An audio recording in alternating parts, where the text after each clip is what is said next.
So what we do with the brands, we help them to get like 100% broker ready and also facilitate the communications to the broker, where we go, this brand understands how to play the game. They're ready. Here's all the information. And then you see a brand going from zero to millions in a very short period of time. Welcome to episode 13 of the FoodGrads podcast, the podcast where we explore the exciting world of professionals in the food, beverage, and hospitality industries. I'm your host, Veronica Hislop, a molecular science graduate student and career partner with FoodGrads. On this week's podcast, we interview Bernard Verkaaik, the founder and operating manager of The Greater Goods, a food industry consultancy based in Toronto, Ontario. In this episode, we talk about The Greater Goods and how they're helping small businesses grow by providing specialized services that help companies no matter what step they are in their journey. Whether it's cost savings, finding a distributor, or sourcing materials, they can help you do it. But that's not all. In this episode, Bernard teaches me about supermarkets and how they work in terms of what a listing for a product means, and we also talk about what the difference is between a broker and a distributor, as well as the things that are exciting Bernard in the food industry right now. Oh, and the Futurepeneurs Program. Bernard is an expert at his craft. You can tell that he's excited about the food industry and wants to play a role in shaping what's to come. Not to mention, you can just tell he loves his jobs and seeing others succeed in their businesses. If you're unsure about the inner workings of a grocery store and want to understand what happens after you develop a product, then this is the episode for you. And with that, on to the show. Thanks, Bernard, for coming on the show. I want to first say congratulations. I saw on your LinkedIn that you've hit 3 years having your business with The Greater Goods, so I'm excited to have you on the show. We've had good conversations in the past, and I think it's going to be fun. Thank you very much. I agree. For people who don't know about you, I think that we should get into knowing more about you and The Greater Goods. So could you tell me a little bit more about that? Yeah, for sure. So I'm the owner of The Greater Goods. I started my business about 3 years ago. So I've been in the food industry for about 20 years. I worked for different food importers for ingredients. And then I worked for Barry Callebaut, so the chocolate ingredient supplier or chocolate manufacturer, where I learned a lot about the industry and the workings of an ingredient supplier and working with manufacturers. And what I noticed is that small startups with really great business ideas, so food products, that it's been such a challenge for them to launch their product into the grocery store. So let's say if you walk into Loblaws and you see products there, like, how do you get there? Like, how does that work? Or how does it not work? So I started developing my business to support those entrepreneurs. And I've been doing that for 3 years, and it's been a real awesome journey. Yeah, it's exciting. I know that you're in the best place, at least I think, for doing that type of stuff in Ontario. Being located in Toronto, you're in the center of everything. So exactly. Some of the things that we do is we set up manufacturing for a startup company, because they have this great idea they develop this recipe they want to bring to the market. I also work with FoodGrads, recent FoodGrads that help me to assist to formulate and bring some of those recipes or commercialize it. And then because of my network and the consultants I work with, we set up the manufacturing for those brands. And as you mentioned, in the GTA, it's like full of a lot of those manufacturers, and that they have excess capacity and are more than willing to produce a product for other people. Okay, so that's cool. I know from our conversations that I do understand a little bit about what you do, but the term broker, you're a consultant company and as well a broker, and to be honest, I don't really understand what those two things are, and mind you, even the difference between them. So Sure. If I'm like this, I feel like a lot of people would. So could you explain a little Absolutely. bit more? Yeah, that's a daily conversation I have, especially with prospects, clients. Oh, and they ask me that all the time. I even wrote a blog on my my website to sort of like what's the difference? Yeah, How does it all I was work? reading it, and I'll make sure to link it as well, so like other people can read it. That's what sparked me wanting to have you on this podcast. You've been really frequently posting on LinkedIn with the blog posts, and I was like, this is like when I was trying to do research for one of my blog posts, I was like, I don't have a clue what this is, so I need to talk to someone. So tell me more. Yeah, no, for sure. So I have two parts of my business. I do ingredient brokerage, and I have two salespeople that are working for me. So we basically represent a few ingredient companies within Canada, and where we facilitate the sales for them. So brokerage basically means that you are a part-time salesperson, but a broker typically has different product lines. So that could be retail or that could be ingredients, where they represent multiple companies in a specific territory. So a broker is a part-time salesperson working for a manufacturer. And then also a lot of times when people want to launch their retail product, so let's say they have a barbecue sauce that they developed, they want to bring it to the market. They're like, how do we do this? And then often people are sort of confused between a distributor and a broker. They're like, do I need a distributor? Do I need a broker? The reality is that you need both when you launch a product. And so a distributor is basically if you have a product that you're launching, you can deliver all those products to, let's say you want to deliver to 600 different stores, different locations. You can't make those deliveries yourself. So you need a distributor that has multiple products, and maybe they have 2,000 products. So altogether, they do the distribution for your product. So when you get listed with a distributor, that really helps you to expand your business and go to different grocery stores. The broker is your salesperson that needs to help to increase the sales. So they go out to the different stores, get the listing, and then the listing will go through the distributor. That helps you to get the product there. Oh, that makes so much more sense. And now I can see why you would want to be helping small companies because, they're focused on their product and getting into stores and doing all that. Like that's another full-time job, and they maybe It is, yeah. And it sounds like you help a lot of new startups, and they might not be, there's career changers or people that are new. They might just not know. So you have those expertise to help them. Correct, yeah. And we really help them to get ready. So we meet startup companies at different phases, and we really help them to get completely ready to go into the stores, because sometimes companies are not completely ready because it's hard for them to understand how the dynamic in the grocery store works. Like, how do you get a listing? What do you pay for? How do you do promotions? To what's required to get into those stores and the connections. So sometimes they can sort of crash and burn. They go direct, and then it's harder to come back. So we really help them to get 100% ready. So they have all their homework ready, and everything is basically the value proposition into the market. Because of course, when you have a product, Canadians need to gravitate to it and buy it. So for example, we're helping to launch a vegan cheese company right now. So it's a cheesy sauce. So when you eat nachos, you have that delicious cheesy sauce that you normally buy. But if you look at all the ingredients, it's like, oh, this is just not good for you. Mm-hmm. So we have a brand from the US that we're helping right now. And the name of the brand is called Core and Rind. They developed this delicious vegan cheese sauce that is just amazing. It took them about 125 times to change the recipe and make it just perfect. So it's with roasted sunflower, with cashew. It's absolutely delicious. So that's a product that we're launching into the market right now. And yeah, so we assist them in getting 100% ready and to make sure that their pricing is correct. And we did research in the market. What are Canadians looking for? What are the trends? So if it goes onto the shelf, like, will people gravitate to the branding? Will they get the message? So before you launch, all the homework has been done, and the product is just ready to launch. That's so cool. I mean, it sounds like you have a job where, although you work with different products, each of these products are so unique. They have the same end goal to get in the grocery store or to get sold. Yeah. But a vegan cheese is going to be so much different than, I don't know, just a tomato sauce. That comes off the top of my head. So you gotta you gotta know your markets and all those types of things.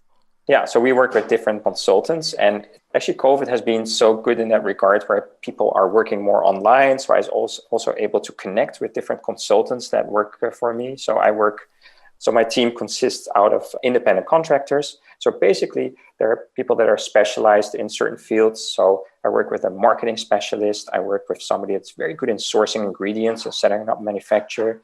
I work with different food science that help me to develop and commercialize the recipes. So also, for example, I've been approached by a few restaurants or restaurant chains that they've been challenged because their restaurants is closed and they're just getting less sales. So they're trying to find different revenues.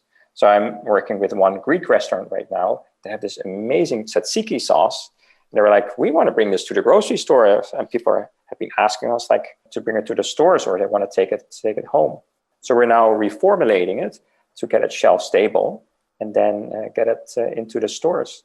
That's cool. And it sounds like you are using a lot of different skills over there. It sounds like you have many different hats, especially with the business that you're running. So I'm just curious, like, what do you think are some important skills that you use on a day-to-day basis? So I see myself more as the person. I do the initial contact with the clients and really help them through the process. But I work with specialists in all those different fields. And also we do a lot of regulatory work, which is part of it, and quality assurance. So I work with consultants that are specialized in it. So my role is really to bring it all together and look at the big picture, because to help the clients really to get, our goal is usually to get them to $1 million in sales. And that's when I tell them, like, you don't need this anymore because we've done our job. Mm-hmm. You've graduated. You can now hire your own salesperson, and we've done our job. Wow. It sounds like you have a very people-forward job, and this would be like really great for someone who just likes talking and learning with new people. Yeah, I agree. So if you want to learn all the aspects of the industry, this is great. And I like working with two types of consultants or people I work with. I really like the recent graduates or people that are just graduating, because for them to have that experience and to see the whole launch of a new product and see the whole big picture and see what's happening, it's very interesting. And I also work with people that are at their end of their careers. Sometimes they had jobs, they were very senior in their job, and it was a restructuring, and they have so much to share and they have so much knowledge. And it's such a pleasure to work with those professionals as well.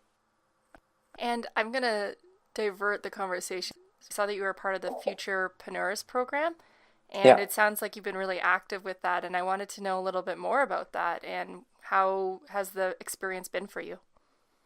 I really feel about giving back to the food community. So wherever I can support young entrepreneurs, I always do that. So with Futurepreneur, I've been working with different companies. The company I work with right now is called OK Kombucha. So that's a younger startup. They're about 2 years in, and that's a kombucha company in Toronto.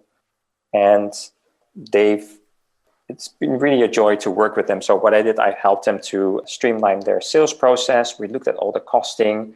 I assisted them from making their own kombucha in their own facility in Toronto to a co-manufacturer in Montreal. And it's been really joyful to work with them. And I got really excited because they're very excited and they see opportunities. And the kombucha space is like really competitive. And they try to be very different, and because they're using fresh, cold pressed juices to really give the kombucha a real different flavor and a real different experience. So it's really been interesting and fun to be working with them. It sounds like a really good opportunity for someone who's in the younger space. Is the program limited for people to be mentored that they're in the younger age, or is it just open to anyone? Yeah, I think I think it's anybody below 30. And so, yeah, if you're listening to this podcast, feel free to reach out to me. I can definitely let you know how the program works or assist you. You'll have different mentors. So if you're at the beginning phase, they help you with setting up your business plan, and they have a certain template, and they have financial consultants that are at no charge that will help you to set that up.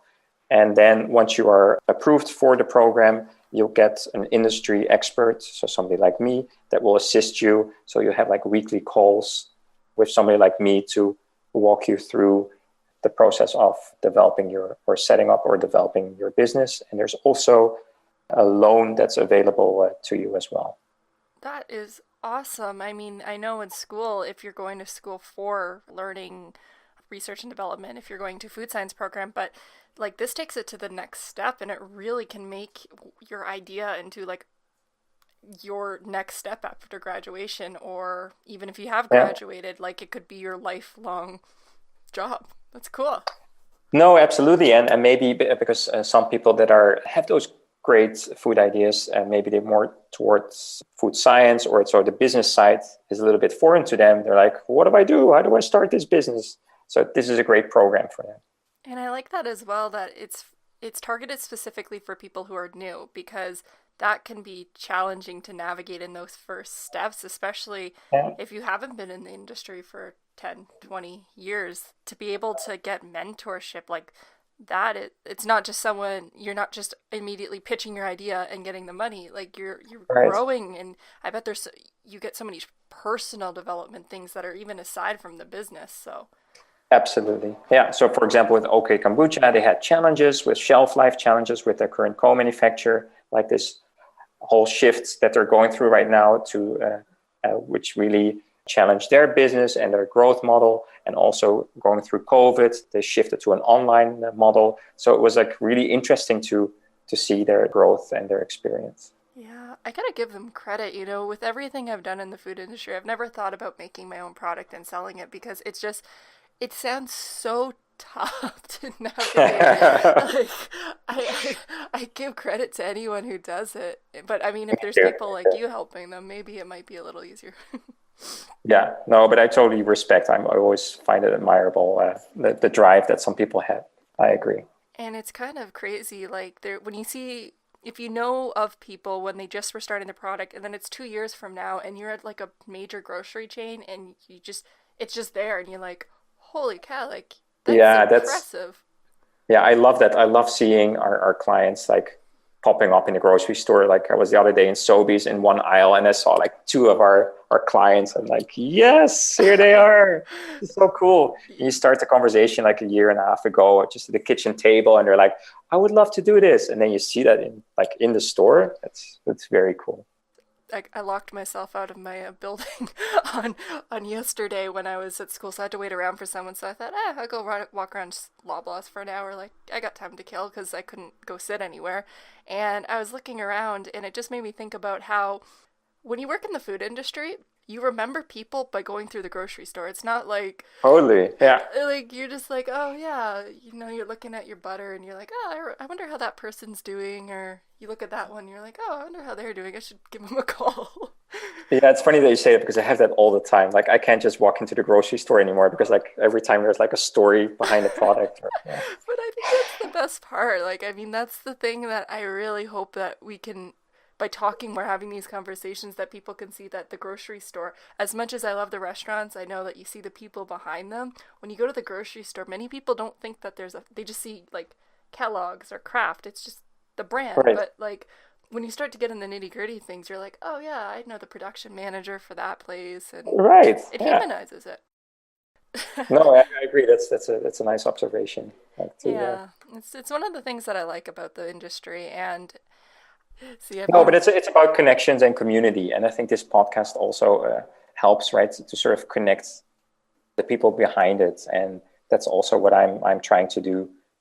That's also why I named my company like The Greater Goods, where success is shared. So I really care about our community, and that's why I help with or consultants that work for me that are close to retirement, and just the conventional jobs the companies don't see value in it anymore. And I want to bring those in. And it's the same with the graduates, like because there's so much value and to working with them. So I really, I think that's maybe the reason why you brought that up, because that's that sense of community in the food industry. And there's so many changes. Like you see things changing in the grocery store, you see trends changing, you see COVID changing.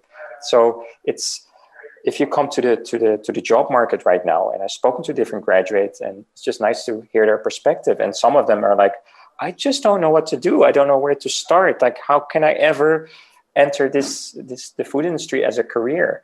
And if that's you, then feel free to reach out to me. And I would love to have a conversation with you and sort of show you different perspectives, because the way we work with all those different startups, and I get 2 phone calls a day for different startups all through North America that are looking to sort of scale up and change the way they work. And I speak to old school distributors or importers that been importing olive oil or very traditional European products for many years, and they see the shift and they're trying to understand, like, how do we keep up with the times? We just don't know what to do. And I have those conversations. In addition to that, we're opening up an office in Europe, in Amsterdam, in the middle of December. So the greater goods in Europe, and we're trying to do the same there, where we're helping European startups because we feel there's lots of innovation there, and also do the same there. Assist them with the same type of service that we offer, and also make that connection to Canada and the US and make it more global and learn from their innovations as well. That's so amazing that how far you've come in since starting. I mean, it's only been, 3 years sounds like a long time, but in the business world, that's not really that long, really. Like, you turn around and it's already been 4 months, and I don't even know, I saw you back in March, and I feel like I just saw you like last month. So to get to that point. I saw you at the, was it National Convention, CIFST, National Convention in Niagara Falls. That's when I sort of started my business, I think, or not too long ago. Oh, yeah. Yeah. That just feels like I was looking at the little video that I had done, and you were still working at a Berry Calabo at the time, and it feels like just yesterday. Exactly. Yeah.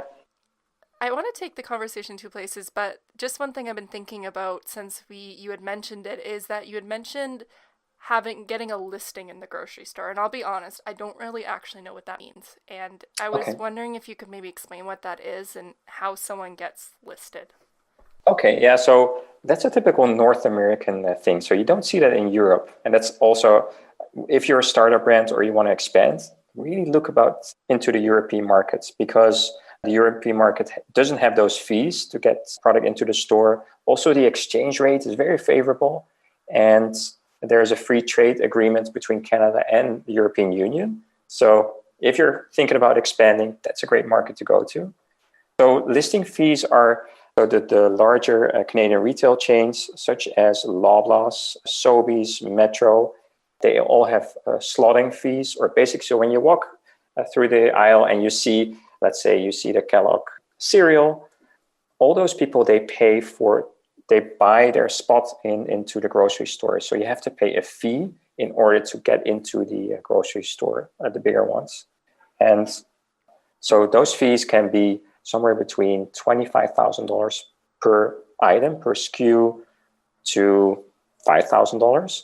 So that's a real barrier for a new startup company to go. That's why often when you go to independent grocery stores or health food stores, you're like, there's all these amazing products I've never seen when you go to those bigger stores. So that's a real challenge for startup brands to go in there. And that's also where we want to facilitate and find different ways for them to overcome those challenges. Okay, that makes sense. I was not aware that something like that even existed, and I could see now why it is a barrier for a lot of individuals. I think for the grocery stores, this is also an opportunity, because it's a challenge for them to adapt to changes, because I think especially through COVID, you see diet changes and people want to live better lives and have better nutrition. And that's what we see with our clients that are launching. They have like healthy versions of existing products that are as tasty or even better tasting. And so I think it's an opportunity also for bigger grocery stores to sort of start changing their system so they can start working with these new innovations and new companies that are really aligned with what people are looking for. Sugary treats, like I think people are sort of slowly are having enough of that, right? It's no longer like, there's healthy treats that are much better. Yeah, it's interesting how even the idea of health foods changes. Like, I don't remember when it was, but anything that was deemed like low fat, that was healthy at the time, and that's not seen as healthy. Now it's less sugar, which arguably I think that should stay. I mean, I don't know what evidence suggests that sugar is going to be like good for you in the long term, but to see these new brands coming up, it's exciting, and I'd like to see more focus on it, because Health is such like this general topic that everyone has their own idea, and someone's saying keto is healthy to them, and I know each body's different, but having more variety to be able to choose what's healthy for you, I'm excited for that, because I stick with the bigger brands just because they've been there for a long while. It's hard to, how do I know that is healthier for me? Like, is it really? 'Cause Right. it's more expensive, so how do you equate that health? Because it's hard, and I think that's interesting though. Yeah, so one of the brands that we launched is a date sugar brand. So dehydrated, ground up dates, and the brand is called Liva, so Liva, Liva Foods, and it's a Mississauga brand. It was a stay-at-home mom, and she was like she was diabetic, inflammation. She was like, how can I bake my treats or have my coffee like with the same sweetness? I love sweetness, but how do I do this? Then she started looking in a grocery store, and she's like, dates are such a good sweetener, but nobody had a date sugar out there. So she developed this amazing brand, and we worked with her to develop it, to set everything up. That's like one of our success stories. And they're killing it everywhere in the grocery store. And they have this beautiful pink packaging with a golden lid. And it's just, they're now in Loblaws, they're in Costco, they're going to Europe, they're going to the US. And it's a fun way to say to people, like, you can have that sweetness and you can experience that. Transition over to something that's healthy, that doesn't cause inflammation. Yeah, I saw their packaging. It's stunning. Like, honestly, it really is. Yeah. And it's interesting. See, that's a product where, it's not in my wheelhouse usually, and it's like, how do I take the chance in trying it? Like, so I guess I think we need to send you a sample. I think so. I'm secretly doing this podcast so I can get samples. Don't tell anyone.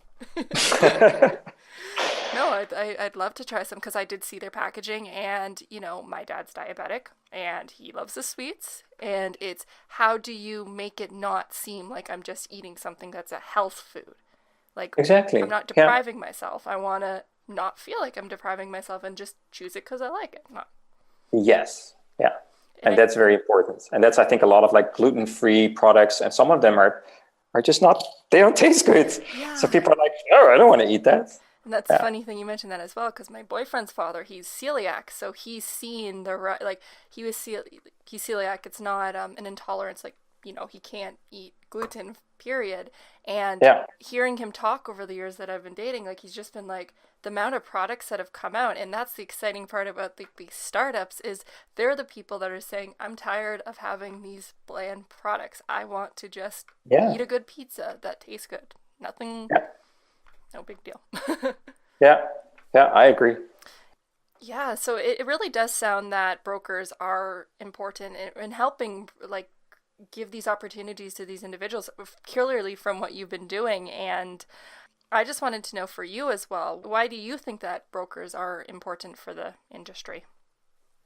So brokers are the connection for a brand and the retailer, especially the bigger retailers. Let's say if all the brands would start talking directly to the buyers, let's say a buyer at Loblaws, they would receive, 500 phone calls a day. So they prefer to work with brokers that really understand the system and how to communicate with them, and also all the paperwork when a listing is being done, because they understand all that work that needs to be done. So what we do with the brands, we help them to get like 100% broker ready, and also facilitate the communications to the broker, where we go, this brand understands how to play the game, they're ready, here's all the information.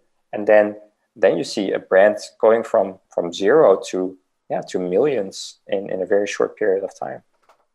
Okay, and it really does seem that you want to get the idea out there that brokers are helpful, and consultants, because as a startup, I could imagine a lot of individuals want to just, I'm doing this all by myself. I'm gonna get this done. Yeah. Like, this is my project. Like, you can't. So it sounds like you're kind of working in the background, helping them to do it without taking time from what's important for them. Because I don't think spending time trying to find a listing fee is really was their prime goal. They want to get their product out to as many people because that's what they wanted to share. Yeah, or even money. So we worked with a startup. They developed a functional iced tea. So basically an iced tea with a blend of vitamins that gives you calmness.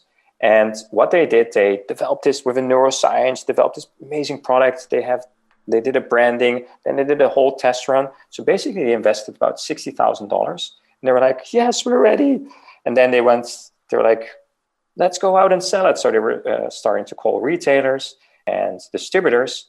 And they were all asking, do you have any existing sales? Like, can you show your success? Are we the first? Like, they're like, of course you're the first. We want to bring it to you. They were like, we don't want to be a test market. Maybe find some other people to start with first. And they were just spinning their wheels. And then the product was expired. So they did all the right things. They had Instagram, the branding, everything was done correctly. But the product expired. They had no sales. And then we started engaging with them. And we basically had to start over. And so they spent $60,000 without any sales. So it's good to work with a professional or to get consultants just so you understand how things work and what is the costing. What is the true cost from developing to selling into the stores? How much do I need to invest? And when do I see that money back? And how does that work? I'm learning so much from this conversation that I never even knew existed. Like, I thought I knew about the industry, but I clearly do not know this whole other side. And I got to get more people on the podcast like you so I can learn even more. Great.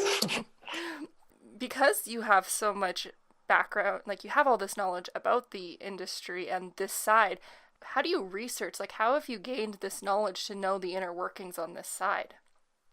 Yeah, so I think really because when I started my company 3 years ago, I maybe 10% of this, but really by just going into it and working with professionals that are doing this and starting to develop this, because I really saw the needs. I was like, startup companies are just not supported by brokers, not supported by investors, because they're like, oh, this is all too much risk. And so, yeah, so some of the ideas are just brilliant. So, for example, as one gentleman I spoke to in the US, and he developed a remedy, and it took him about 30 years to develop it. And it's basically eliminates feelings of fear and anxiety in 10 days. Like whoa, okay, that's incredible. Okay. But like, it's so nice to talk to people that have all these new ideas. So I was like, how does that work? Like, that's so interesting that people are just at home, and like 30 years he developed this really cool thing that can really help people to feel better. That's so exciting. I gotta get out to the grocery store and start really looking at these things, because you're listening again. Like I say, I'm learning a lot of things, and you're listening to all these things that I just never came to my thought process. That's awesome. I guess talking about me learning about a lot, I wanted to know if there's anything that's exciting you right now about the food industry. I know that we're going through a lot of obvious changes from the situation, but I want to talk about something hopeful. Like, what do you see that's exciting you right now?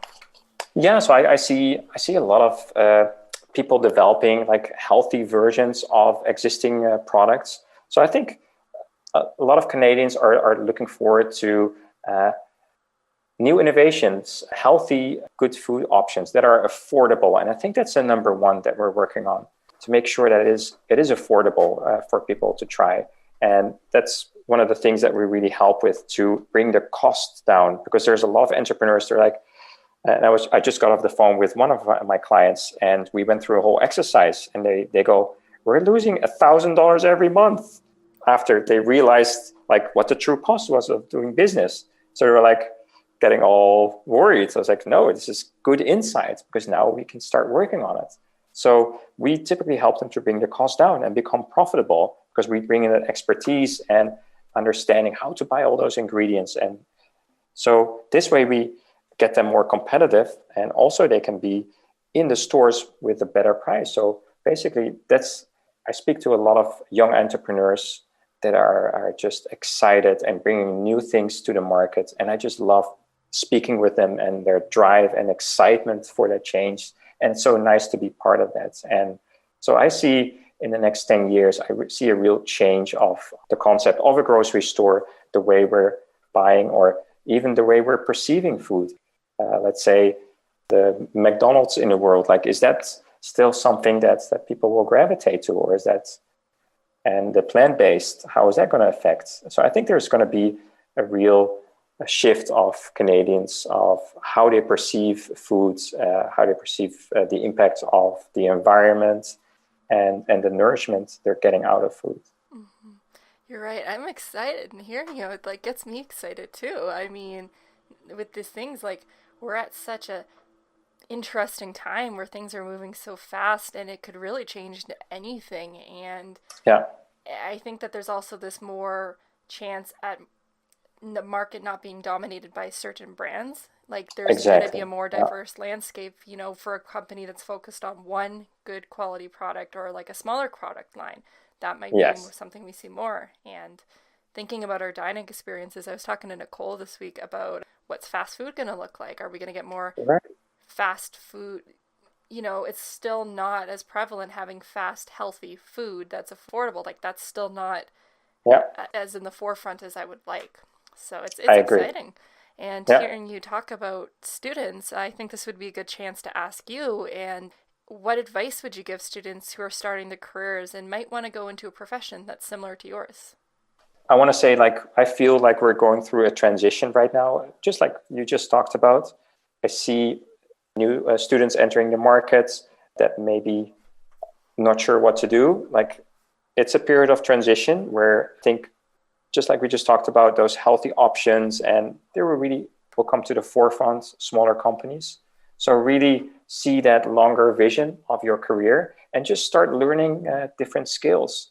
And also working for one company for a long period of time, that's not happening anymore and maybe not necessary. So I would just go and take those different experiences. And maybe you want to start up your own company, or maybe you want to partner up with other with friends and individuals and really to make that change. That's good advice. And you're right that, like we've been saying a lot in this podcast, there's a lot of the landscape changing, and someone staying at a company for 20 years, it's not as prevalent, I should say. So, Yeah, and I like what you said is just to go out there and learn. It sounds like, you're the type to say like diversify, correct me if I'm wrong, but like diversify and really get a grasp on like different aspects, and don't limit yourself to just being a specialist on something. Have some range. right. Yeah, Mm-hmm. yeah. With that as well, like we're talking about learning. So I was curious if you had any recommendations on books or podcasts or people that they should check out. Yeah, I don't have a specific recommendation, but I think it's good to stay informed and maybe listen to podcasts like this, or listen to innovation or people that you find really inspiring, and just, use that in inspiring moments. And also, when you think about, if you have an idea or you want to do something, just go follow your gut feeling and try to create something and develop something. And always feel free to call me if you have a great idea and you just want some feedback, and just go for it, try it. So I'm going to finish the podcast with two questions. And the second one is, why is the food industry a great place to work? I must say, and that's something I noticed when I started working in the food industry, I really like the people. Like, I find they're very friendly, very supportive. I find people, and especially when you're at like a CIFST tabletop show, I think it really sort of shows that really people care for each other and have genuine interest. Also find it like a nice educated group of people, and just very pleasant. Like, it feels like you're part of something. So I really enjoy it. I agree. I definitely agree with you with everything. And it's like the common answer is, when I ask that question, everyone's like, the people, the people, the people. Exactly. So Yeah. it must be the truth if we're getting it all the time. It is. Yeah. And so the last question I want to ask is just, where can people find you? How can we connect with you or reach out? Yeah. So you can reach out to me on my website, thegreatergoods.ca, or Instagram, thegreatergoods.ca. You'll find, so you can connect with me there. And as well on LinkedIn, Greater Goods or Bernard Verkaaik. So yeah, feel free to connect with me. I'll be happy to have a conversation with you. Also, we have a link on our website where you can book like a free consult. So if you're interested in learning more, just click on there, and then you can fill out the form. Awesome. I can't wait to share all those links on the show notes. So thank you so much, Bernard, for coming on the show. I learned so much in this conversation. Like, honestly, I got a lot more research and I got a lot more talking to do with some people, so I better understand this. Great. And thank you so much for the interview. I really appreciate it. That's great. Thank you, Bernard.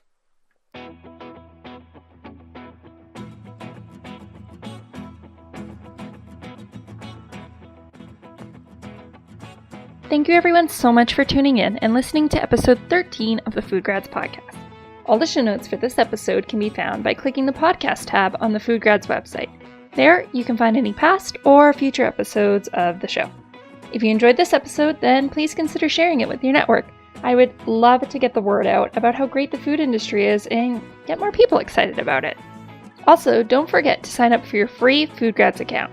You can create a searchable profile, include your skills, career aspirations, and multiple resumes tailored for different job opportunities, all focused on the food industry. Joining will connect you to an amazing network of food and beverage professionals, the next generation of food. With that, once again, thank you everyone so much for listening. I'll see you next week. Bye!